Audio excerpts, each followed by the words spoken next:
बिस्मिल्लाहिर्रहमानिर्रहीम। पिछली मर्तबा हम लोगों ने ऑक्सीलेशंस के यूनिट के अंदर projections of particle P on diameter of a circle execute simple harmonic motion, इसको हम लोगों ने प्रूफ किया था। उम्मीद है कि उसके कॉन्सेप्ट्स बिल्कुल क्लियर हो गए होंगे। आज के इस लेक्चर में हम लोग उसी टॉपिक को कंटिन्यू करेंगे। Projections of particle P on diameter of a circle ने सिंपल हार्मोनिक मोशन एग्जीक्यूट किया था। इसके बाद आगे का सिलसिला कंटिन्यू करते हैं। हम लोगों ने प्रोजेक्शन ऑफ पार्टिकल पी में एक डायग्राम बनाया था। मैं उस डायग्राम को दोबारा यहां पे ड्रॉ कर रहा हूं, देखिएगा। ये है वो डायग्राम, ये है वो डायग्राम। ये सर्कल था, ये डायमीटर, ये सेंटर, ये रेडियस। रेडियस को x नॉट लिया था, एक्सेलरेशन a था। इसे हम लोगों ने ये डिस्टेंस को x बोला था, ये ax जो कि AP के बराबर था। पार्टिकल p था जो मूव कर रहा था सर्कल पे, और ये उसकी टेंजेंशियल वेलोसिटी जिसको आप लीनियर वेलोसिटी भी कहते हैं। स्टूडेंट्स, ये डायग्राम लास्ट सेगमेंट में हम लोगों ने फॉर्म किया था। ऐसे ही है, आज के इस सेगमेंट में हम लोग सबसे पहले टाइम पीरियड पे बात करेंगे। टाइम पीरियड पर एक फॉर्मूला हम लोग ड्राइव करने की कोशिश करेंगे। स्टूडेंट्स, टाइम पीरियड होता क्या है? देखिए, जब कोई बॉडी वाइब्रेटरी मोशंस करता है, ये गया, ये वापस आया, वन वाइब्रेशन। ये वन रोटेशन, ये वन ऑक्सीलेशन, ये वन वेव।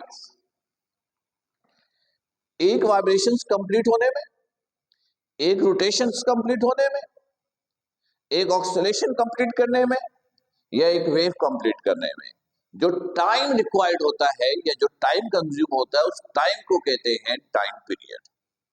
उस टाइम को कहते हैं टाइम पीरियड। तो टाइम पीरियड के लिए एक फॉर्मूला हम लोग ड्राइव करेंगे। टाइम पीरियड, हेडिंग मैंने डाल दी टाइम पीरियड की। और अगर आप आसान सी डेफिनेशन लिखना चाहें तो मैं लिखूंगा the required time, the required time, the required time to complete one rotation or one vibration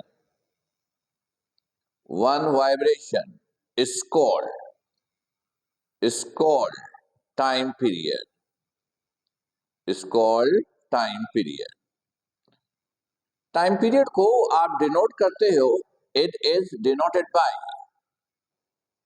by capital T. Time period को हम लोग कैपिटल टी से डिनोट करते हैं। तो अभी हम लोग टाइम पीरियड के लिए एक फॉर्मूला ड्राइव करने जा रहे हैं। यूनिट नंबर 4, जिसमें एक टॉपिक पढ़ा था हम लोगों ने सेंटीपिटल एक्सेलरेशन, उसके अंदर एक फॉर्मूला हमने ड्राइव किया था, शायद आपको याद हो। एज वी नो दैट,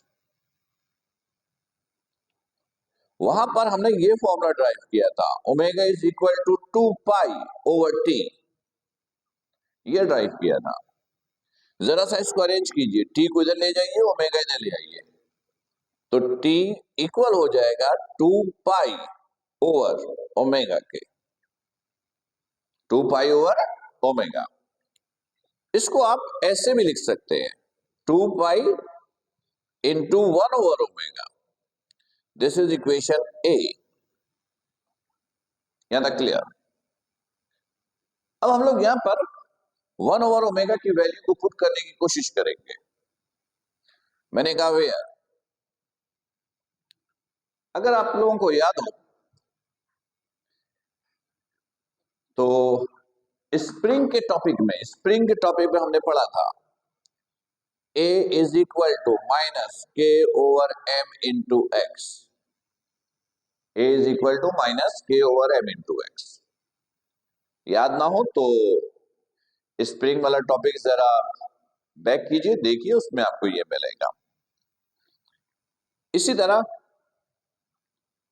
एक formula last time projection of particle P में ही हमने पढ़ा, minus omega square X, minus omega square X. इन दोनों को कंपेयर कीजिए तो माइनस ओमेगा स्क्वायर एक्स बराबर हो गया माइनस के ओवर एम इंटू एक्स।